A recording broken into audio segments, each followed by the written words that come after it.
आज रांची का ही मैं उदाहरण देना चाहता हूँ। जो CNT एक्ट की धाराओं में जो भुइंहरी ज़मीन है, फुटकटी ज़मीन है, गरही ज़मीन है, हमारा डाली कतारी ज़मीन है, जब लिखा हुआ है कि ये ट्रांसफर नहीं है, ट्रांसफ़र नहीं हो सकता है, सरकार में निहित भी नहीं है, लेकिन यहाँ के नेता प्रशासन CO मिल करके नोच रहे हैं झारखंड को, रसीद कराया जा रहा है और हम लोग लड़ते रहे हैं।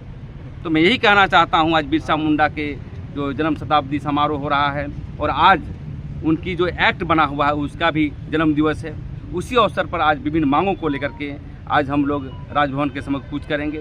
मैं कहना चाहता हूँ अबुआ सरकार से, जो यहाँ के दिसुम गुरु के बेटा हैं हेमंत सोरेन, उनके पिताजी ज़मीन को बचाते थे और उनकी बेटा ज़मीन को बेच रहा है।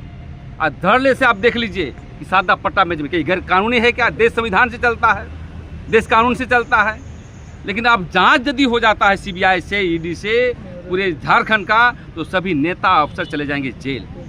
तो मैं यही इसलिए आज हम लोग रैली को निकाले हैं कि आने वाला समय में ये भीड़ यहीं तक नहीं रहेगी, ये भीड़ को हम लोग पूरे झारखंड में ले जाएंगे।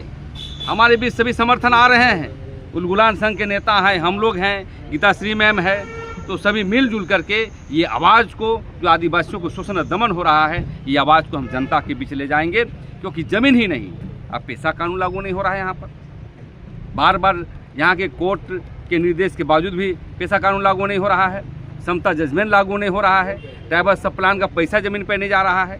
तो मेरे कहने का मतलब ये है कि यदि अबुआ सरकार है और अबुआ सरकार होने के बावजूद भी यदि हमारी बातों को नहीं सुनती है, तो एक उलगुलान बिरसा मुंडा की तर्ज पर हम आगे बढ़ने का काम करेंगे और लड़ाई का अब तय करेंगे, हम लोग चेंज करेंगे।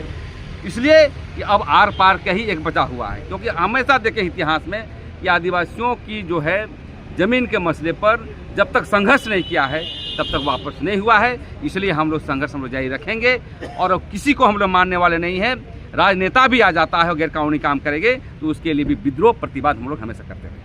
15 नवंबर 2000 को हमारा राज्य अलग हुआ और जो उद्देश्य था राज्य को अलग करने का, आज अब 25 वर्ष होने वाले हैं। क्या लगता है वो उद्देश्य जो है वो पूरा हो गया है?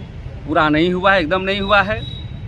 और हम समझते हैं कि जब से ये हेमंत सोरेन सरकार बना है और ज़मीन की लूट बढ़ी है, हमारे लोग पलायन कर रहे हैं। आज जहाँ भी देखें, गुमला, लोहरदगा में गाँव में चले जाएंगे तो ताला बंद करके लोग बाहर चला जा रहा है। अब देख रहे हैं ये प्रवृत्ति आपके घाटशिला में देखने को मिलेगा, तमाड़ में मिलेगा, सोनाहातू में मिलेगा, फुटी में पलायन कर रहे हैं काम के लिए। तो मेरे कहने का मतलब है, जो अबुआ दिसुम अबुआ राज की परिकल्पना है, हम राज क्यों लिए थे भाई? संघीय व्यवस्था में जब अलग राज होता है तो उन